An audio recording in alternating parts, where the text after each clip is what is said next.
Hello, everybody. Eric here with another sort of random top 10 list for a random Sunday. The first one I did was my top 10 favorite comics or comic books or characters, whatever. This time I'm doing top 10 tabletop games. These are in no particular order, except for when we get to the last one. And this is just my favorite games. It's a tough choice, a lot of great games. Uh, Sometimes I fall into the cult of the new, meaning that I get very excited about brand new games. Uh, Apiary, relatively new. It's new to me. Really, really like that game, but it could just be because it's brand new. It's something I've been playing recently. Some of these, absolutely no question, are my favorite games of all time. And some of them, I had to think about it, see what was going to make the list. But maybe this will give you a little insight into how I see the world. We'll see. I don't know. So, again, no particular order until we get to the end.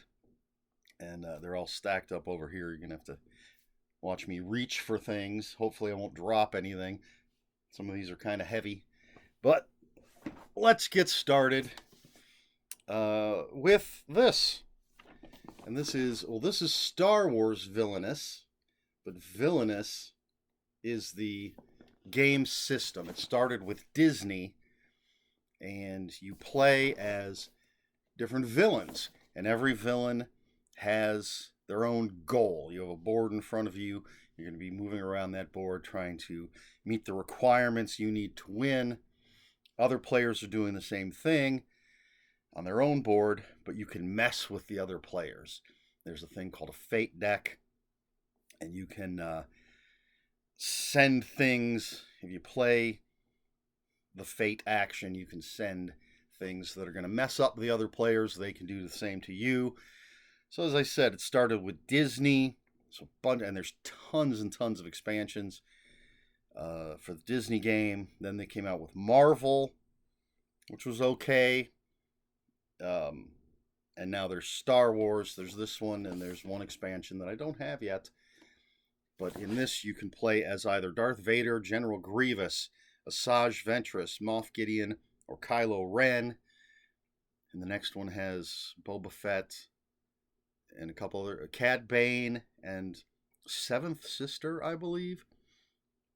But if you look, you got cool little, don't know how well you can see that, cool little markers to move along your board. It feels like things have come loose in here. Just a really fun game.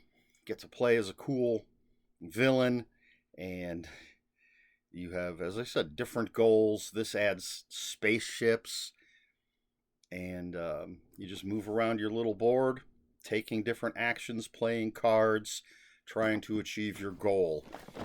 Kylo Ren, you're trying to get him all the way to the dark side.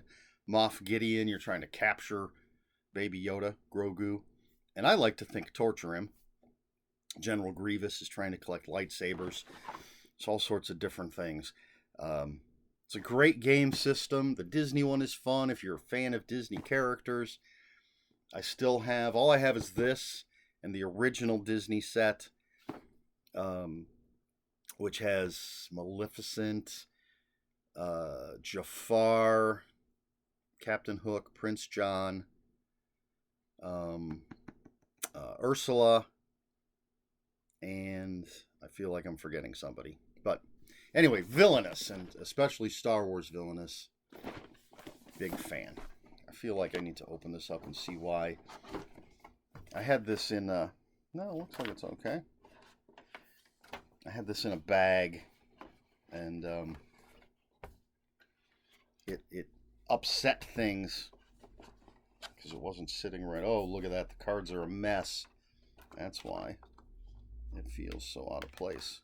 Let me straighten it. Holy moly.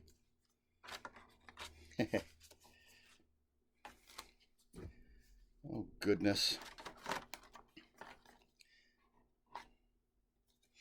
Those go there. That's why I don't like putting this in a bag. You get to watch me dick around here for a minute. Kylo Ren stuff, Moff Gideon. This is all kinds of messed up. Darth Vader.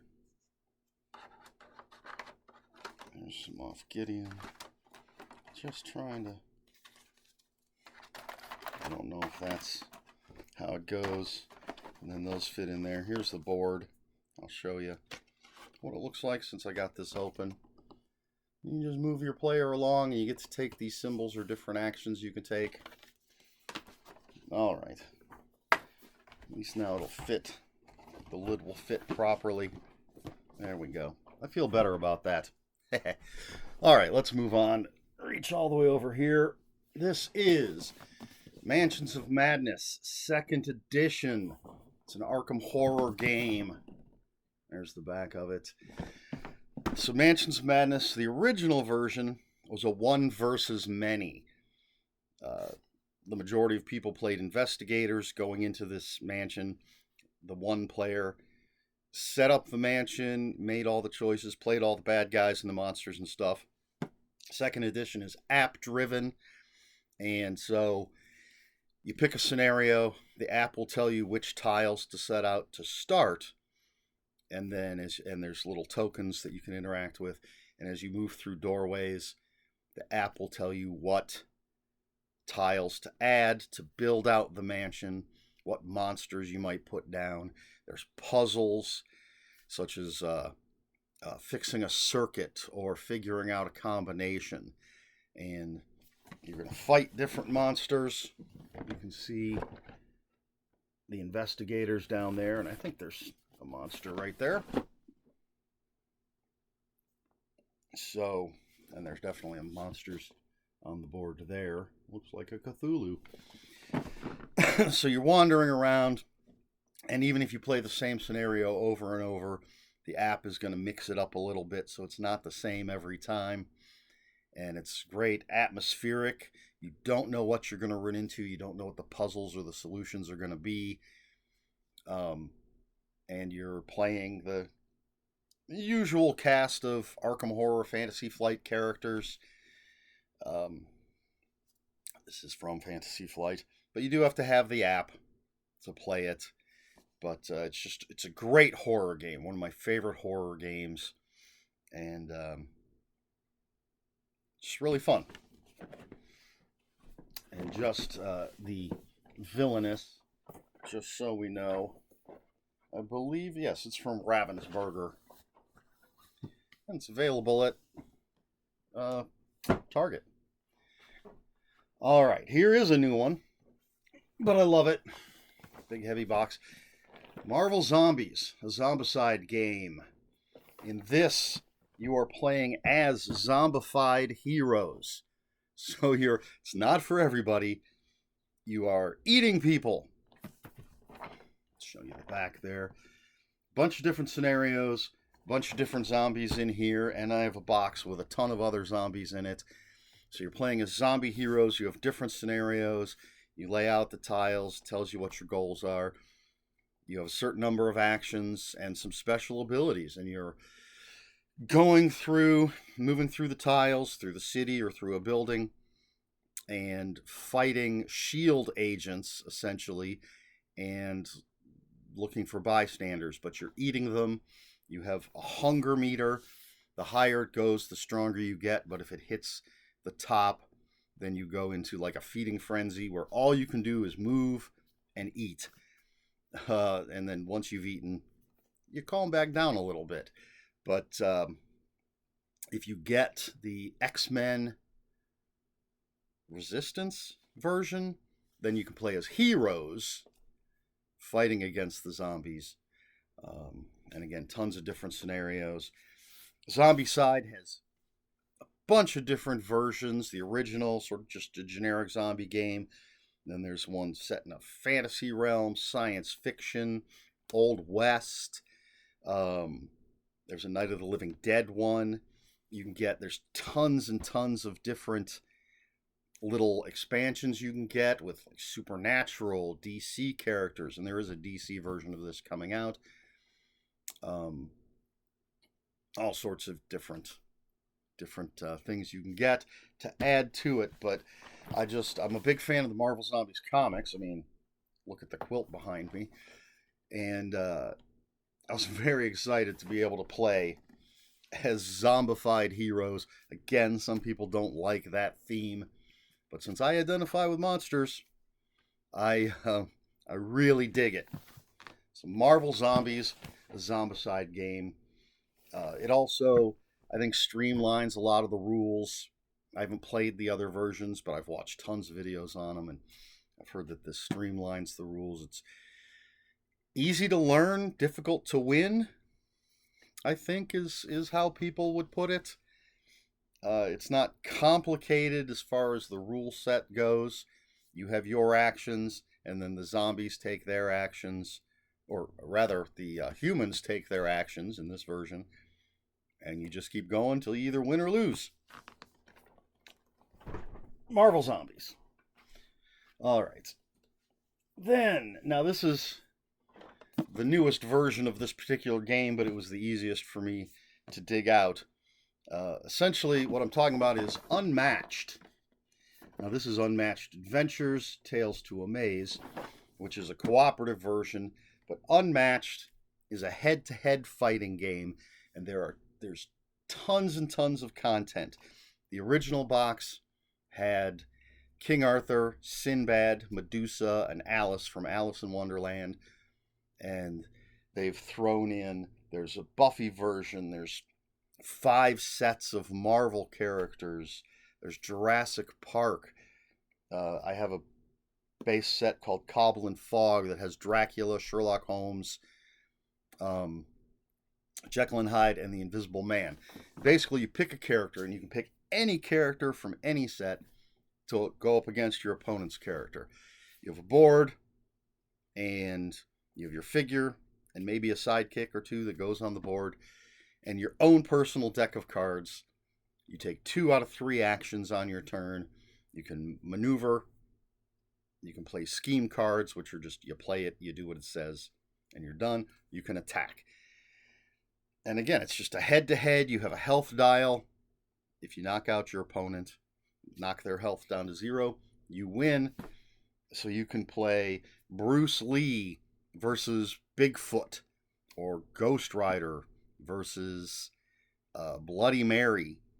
And this one makes it cooperative, and it gives you 4 new characters, and you can mix and match. But in this one, you're fighting against either Martian invaders or the Mothman, so you're working together against the bad guys in this. But again, you can mix and match. I've played this using Luke Cage. I've played it using Ghost Rider. And I love all the different characters that you can use. I like the head-to-head fighting. It's a very relatively simple game, but there's some strategy to it. You know, when do you move out of range of somebody? When do you jump in and attack? Which cards you're going to play? If you never reshuffle your deck, if you run out of cards, then if you ever have to draw a card, you lose health. It's terrible. You don't want to run out of cards. I really like this version, playing against Mothman and the Martian invaders. And you can take these characters and use them into head-to-head. So much variety. I have barely a fraction of what there is, but great models. I mean, look at that Mothman. Look at that Martian thing. There's the characters that you can play in this one. But just a lot of fun. It's relatively quick. And Unmatched. The Unmatched system.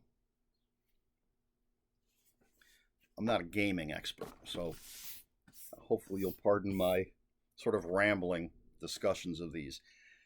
Next one up is another one that has multiple sets. There's 3 sets. I have all 3.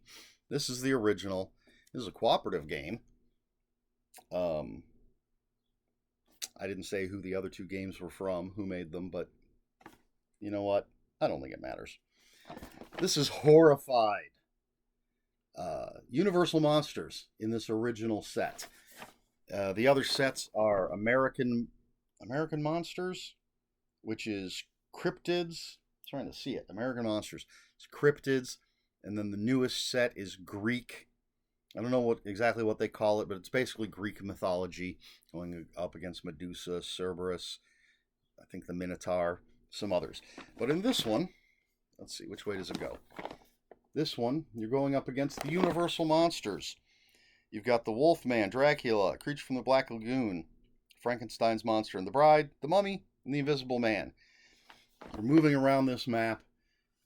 Each player has a character that has a special ability. You take actions. You pick which monsters you're going up against. If it's your first time play, they say pick these 2 monsters. They're the easiest. If you really want to make it difficult, pick 4 monsters. But they each have different ways they have to be defeated. And so, like with Dracula, you have to get to his 4 coffins and destroy them, and then you have to get to Dracula and kill him. The Mummy has these hieroglyphs, tokens that you have to move around and get them in order. Once you've done that, you can go and destroy the Mummy. But they have things like the Mummy has cards that will scramble up the numbers again. So there's everything, every creature in all the games have a different way they have to be defeated. You have to move around the board, and you're picking up these items, these little item tokens that you're going to be using for different things. Excuse me. And there's different colors, and they have different powers, levels. There's just numbers on them, and 1 does less than a 6. But it's a great cooperative game, and I love the theming. I love Universal Monsters. I love cryptids. I love mythology. We played the Greek one once and made a tactical error, and then ended up getting our asses kicked. Again, kind of an easy to learn, but sometimes difficult to win. We're probably 50-50 on this. I think the cryptid one, we've lost more than we've won it, and the Greek one, I've played it once and we lost. But Horrified is a great cooperative game. This is another one from Ravensburger. They make great games. But and look at that artwork. So much fun. And different themes, so if you're not a fan of Universal Monsters but you like cryptids, pick up the American Monsters one. Horrified. All right. We'll do this one. This is Terraforming Mars, Ares Expedition. This is a compact version of the huge game Terraforming Mars. I've never played the original version. I heard this one. It's quicker, it's easier. It's an engine building game, and you're terraforming Mars. You're trying to raise the oxygen, lower the temperature, and build oceans, create oceans. And when you've done all 3 of those things, that's when the game ends. If you get to the temperature to a certain spot, the oxygen level, and you've made all the oceans, that's game end. But you're playing these cards that are going to give you different abilities and things. And each player has 5 cards, just numbered 1 through 5. And each one does a different thing. Number 1 lets you play a green card. Number 2 lets you play a red or a blue card. So each round, each player picks the card with the thing that they want to do. And then you reveal them, and you do them in order. So if someone picked 1 and someone picked 3, you're going to do 1 first, then you're going to do 3. And everybody does that action. So 1 is you can play a green card. You have to pay the cost and things, but you play the green card. So everybody gets to do that, but whoever played that 1 also gets a special thing that they get to do. And then the 3, everybody's going to do the main action, but whoever played the 3 gets a special action.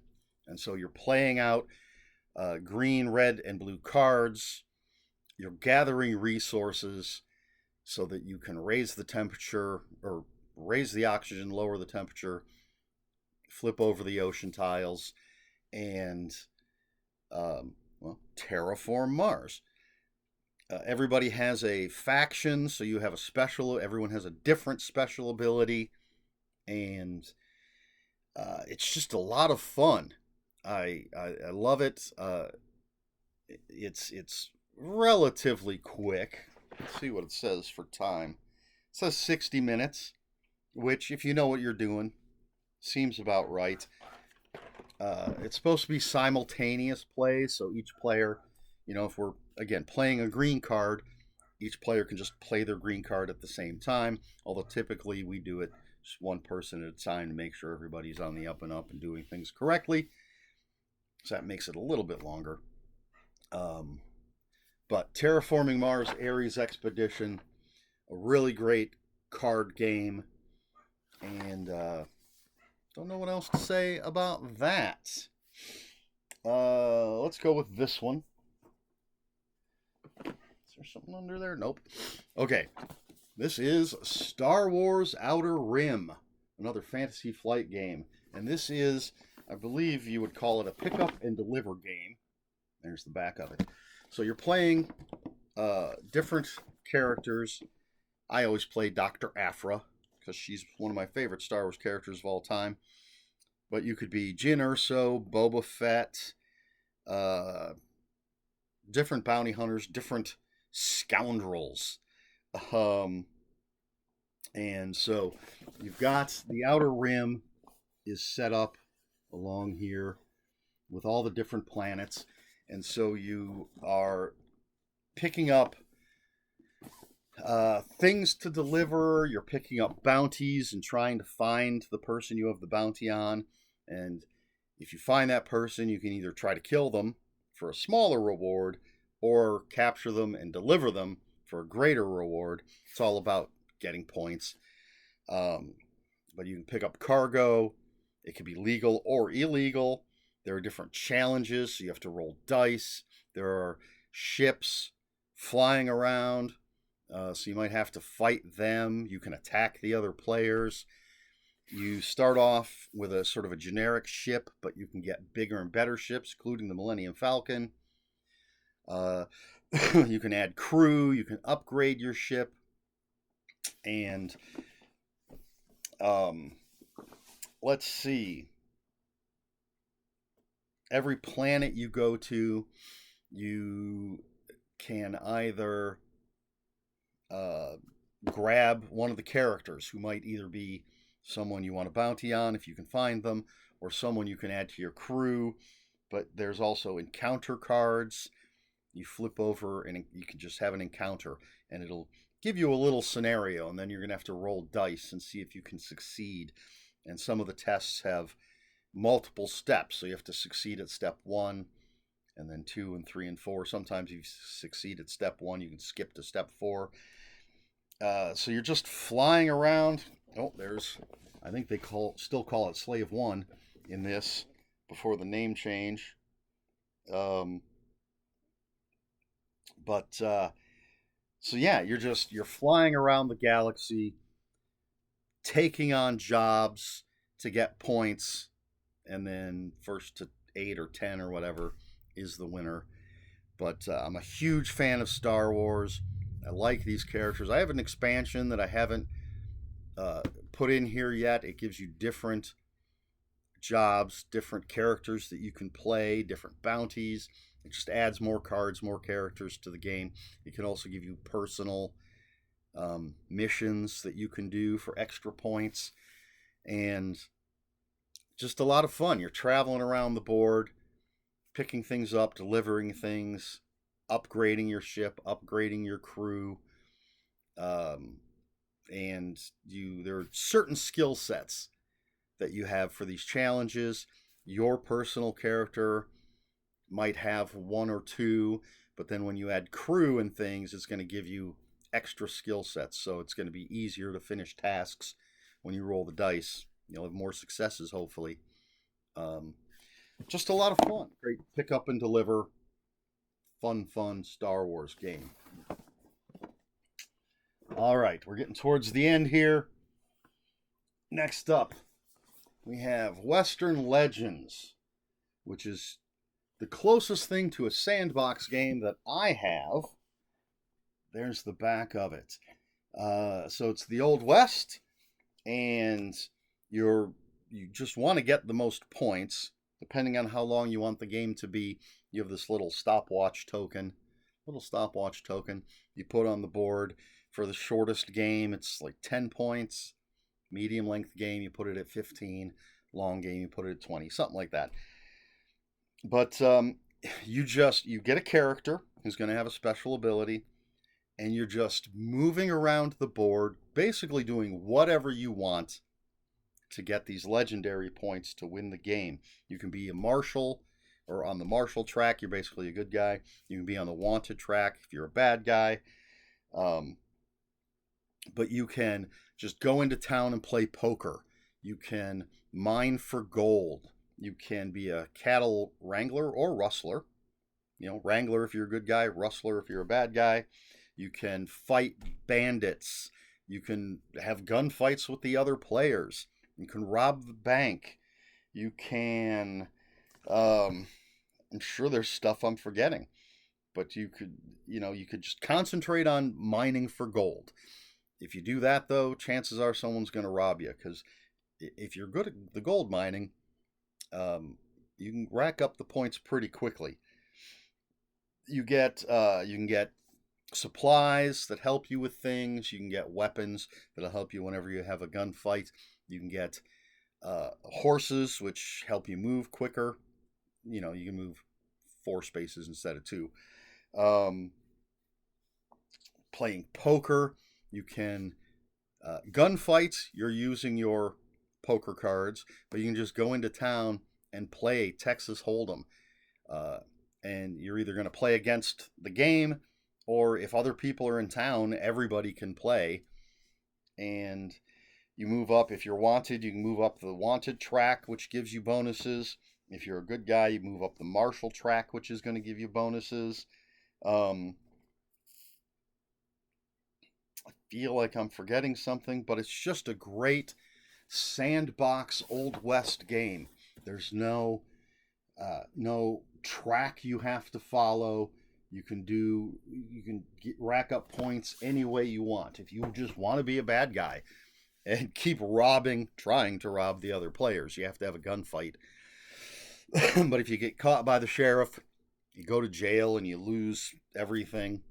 Again, you could just wrangle cattle. You pick up a cattle token, you take it down to the railroad, you get bonuses for that. It's just a lot of fun, and there's a whole bunch of different characters that give you different special powers. Just a great sandbox game. You can decide how you want to play it. All right, now we're getting to the last 2, and I just took the lids because the boxes are way too heavy. So we have Legendary Marvel, a Marvel deck building game. Deck building is my favorite mechanic there is, and basically in a deck building game, not to be confused with a collectible card game, because everything you need is in this box. You don't buy booster packs or anything like that. But in a deck building game, everybody starts out with the same small deck of not too powerful cards. In the case of Legendary, you've got 4 shield soldiers and 8 shield agents, I believe it is. The soldiers give you fight, the agents give you recruit, and you have a board. You're going to have a big deck of 5, generally 5 different heroes that you've shuffled all together. They go into headquarters. Those you're going to recruit to make your deck, to build your deck, but make your deck stronger. And then there's a villain deck that's going to have 1 or 2, depending on the number of players in the scenario and everything, 1 or 2 villain groups, a henchman group, some bystanders, scheme twists and master strikes. You have a mastermind, and your ultimate goal is to defeat the mastermind. and you have a scheme, and there's tons of different schemes. There's so much content for this. I don't even have all of it. You've got the base game, which is great, but then you have tons and tons of other things that add more content to it. Different characters, different villains, different schemes, different henchmen and villain groups. So you're basically, at the start of your turn, you flip over the top card of the villain deck. If it's a villain or a henchman, it's going to go into the city. It might have an ambush effect. It might have a fight effect or an escape effect. If it's a master strike, you do what the master strike says on the mastermind. If it's a scheme twist, you do what the scheme twist says on the scheme. And then after you've done that, you play out your cards. If you have enough fight, you can fight any villains in the city or attack the mastermind. And then your recruit points, you're going to recruit the cards in the headquarters to make your deck stronger. And there's a little bit more to it than that. But as a huge fan of Marvel, it's great.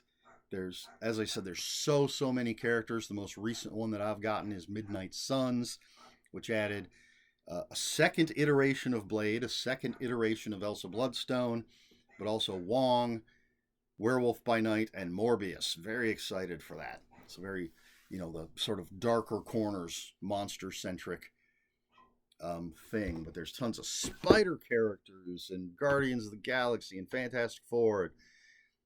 Tons of Hulk characters. There's a villain version where you play as the villains. There's Civil War. There are cards that are kind of split in half that have two characters on them. When you play it, you have to decide which character you're going to play, and they each do something slightly different. It's a fantastic deck building game. It's cooperative, or some people say semi-cooperative, because technically, at the end of the game, the villains you defeat, the bystanders you rescue, have points on them. Tom Vassell of the Dice Tower, not a fan of his. He doesn't like semi-cooperative because he says he's playing to win, or essentially playing to have the most points. He doesn't care if he helps. Why would he help the other people win the whole game if he's not going to have the most points? Which is a Tom Vassell problem. We play this game to beat the mastermind. We play it to win the game, and then we just count up the points, and whoever happens to have the most points, I have a list where I keep track of who's won and lost all games, and whoever has the most points gets a little asterisk. But it's so yes, you're playing together to defeat the mastermind, but technically you can also throw in, I won because I have the most points. I'm the ultimate hero. Legendary, a Marvel deck building game. There's many versions of Legendary. I also have the Buffy the Vampire Slayer version, but there's the Matrix now. There's James Bond. There's Big Trouble in Little China. It's Firefly. Excuse me. And there's a version that's called Legendary Encounters, which I think Firefly is part of that. X-Files, which I have. There's Alien. There's Predator. I might even be forgetting some.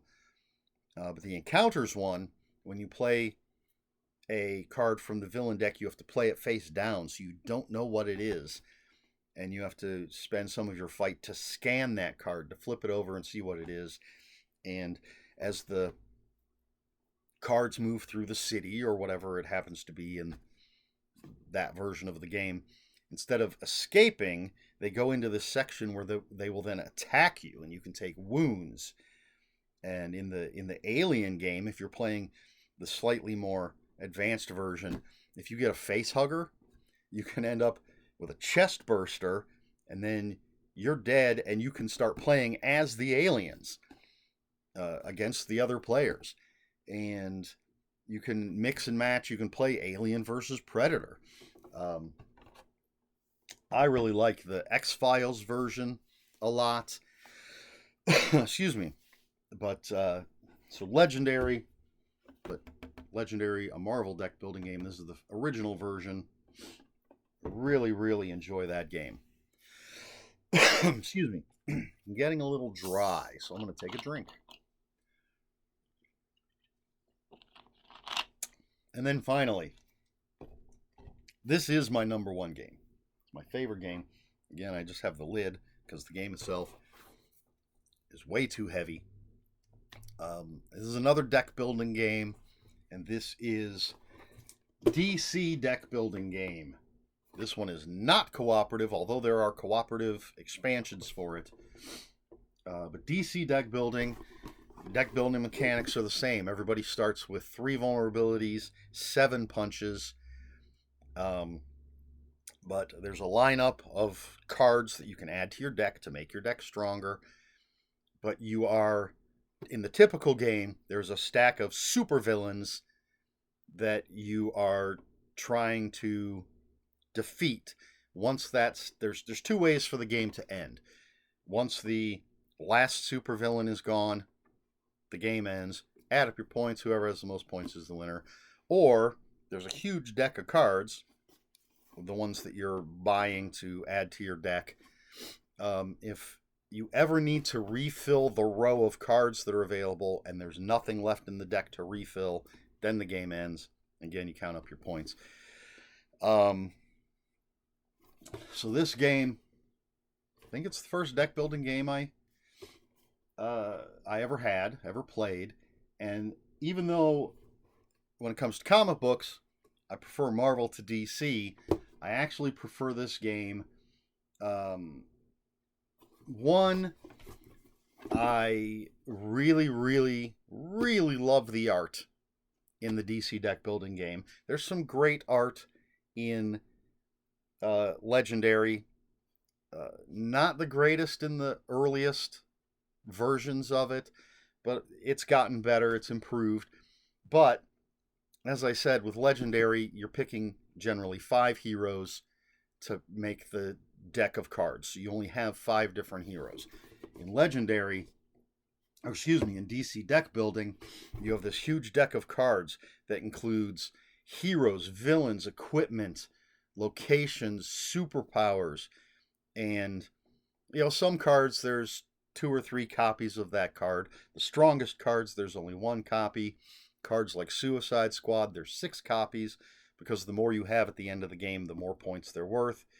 But the characters, the artwork, there's a greater variation in DC deck building than there is when you're playing Legendary. I have, aside from like playmats and I think a couple of promotional cards, I have everything that is available for DC deck building. This giant box has most of it, but then I also still have 3 or 4 main set boxes that I couldn't fit into this big giant box. But there's 1, 2, 3, 4, 5, 6, 7, 8 or 9 base sets. You can just buy that base set and play it. One of them you're playing villains. One is cooperative. DC Rebirth is a cooperative version. The most recent was Injustice. And each new base set, each new little expansion adds new mechanics or does something different with the mechanics that are already there. Of course, if you're playing the villains instead of a stack of supervillains that you're trying to get through, it's a stack of superheroes. There's a multiverse version that's just chaotic, but so much fun. But they have these little things called crossover packs, which give you new... Oh, and you also, with this, you choose... We do it randomly, but you get a superhero, an oversized superhero card, and that's who you are, and it gives you a special ability.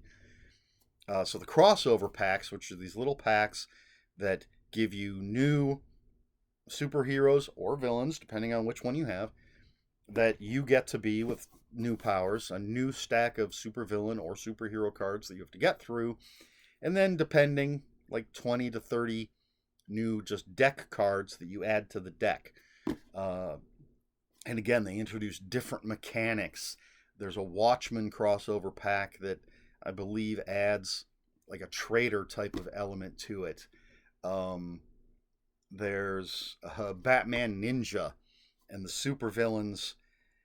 There's like five, and after you've defeated all five, they become like this Voltron giant supervillain that you have to defeat, and it adds this ninja mechanic. I won't get into all that. Um, I'm waiting. The newest version should be arriving soon. I backed it on Kickstarter. It's Justice League Dark, so I'm very excited for that. There's versions called Rivals, where it's just a 2-player game. The first one was Batman versus the Joker. So one player is Batman, one player is the Joker, and you have 3 oversized character cards. And so I'm trying to defeat the 3 versions of the Joker. The Joker's trying to defeat the 3 versions of Batman. And if you defeat the third one, you automatically win. Or if the deck runs out, you add up the points to see who won. But there's no stack of supervillains or superheroes. It's just you against the other player. And like the first one was Batman versus the Joker. And then you had, not sure of the order here, but you had Green Lantern versus Sinestro. There's Flash versus Reverse Flash. I feel like I'm forgetting one. And then there was a big box called Confrontations, which was essentially 4 sets of that Rivals, but you could play as teams. And you had Zatanna versus Felix Faust, Wonder Woman versus Ares, Superman versus Lex Luthor, and Aquaman versus Ocean Master. And it was the same thing. You're playing against the other person, but you could play as teams. So Aquaman and Superman versus Ocean Master and Lex Luthor. And that's a lot of fun. There's a Teen Titans Go version, which is another 1 versus 1. But you can have sidekicks. There's 5 or 6 Teen Titans. You choose one to play, or again, we do it randomly, and the other ones are set aside as sidekicks. And if you meet a certain criteria, you gain that card as a sidekick, that character as a sidekick, and it gives you a little extra something. But they can be stolen by your opponent. There's 4 versions of Crisis, which is cooperative. Very, very hard. My nephew and niece-in-law and I have never defeated the 4th Crisis. It is our nemesis. So many cards, so many ways to play, so many mechanics, depending on which crossover pack you're playing. The Injustice adds, you actually have a health track and you're fighting against your opponent as well as the game, and it gives you special abilities. You can charge up this little dial thing, you charge it up, and then you can spend those charges to do powerful attacks. I like that version a lot, and so I'm really looking forward to Justice League Dark, because I love the dark characters, and it's going to add some cool stuff, I think. But anyway, that's DC deck building. Absolutely love this game. It is my number 1 game. So there you have it. I guess that's it. A lot of rambling about tabletop games, but I think there's a nice wide variety there. I know I didn't get really deep into everything, so if you have any questions about any of them, you can ask me in the comments. So that's it. 10 of my favorite games. My question for this video: do you play tabletop games? If so, what are your favorites? Let me know in the comments below. It's that easy. And if you have any comments, questions, corrections, please put those in the comments below. I'd say comments are open for spoilers, but we're talking about board games. What kind of spoilers can there be? I didn't put any legacy games on here, which are games that change as you play and you make permanent changes. There could be spoilers if we were talking about those, but we're not. So I guess we're not worried about spoilers. Please like, share, and subscribe. All the usual YouTube stuff. If you'd care to follow me on other social media, my Twitter is at Ronan5757. My Instagram, where I post pictures of books, comic books, board games, and fuzzy animals, is Eric Smith5757. And if you're on Blue Sky, I am at EL Smith. That's all I have for you this time. So until next time, play more games.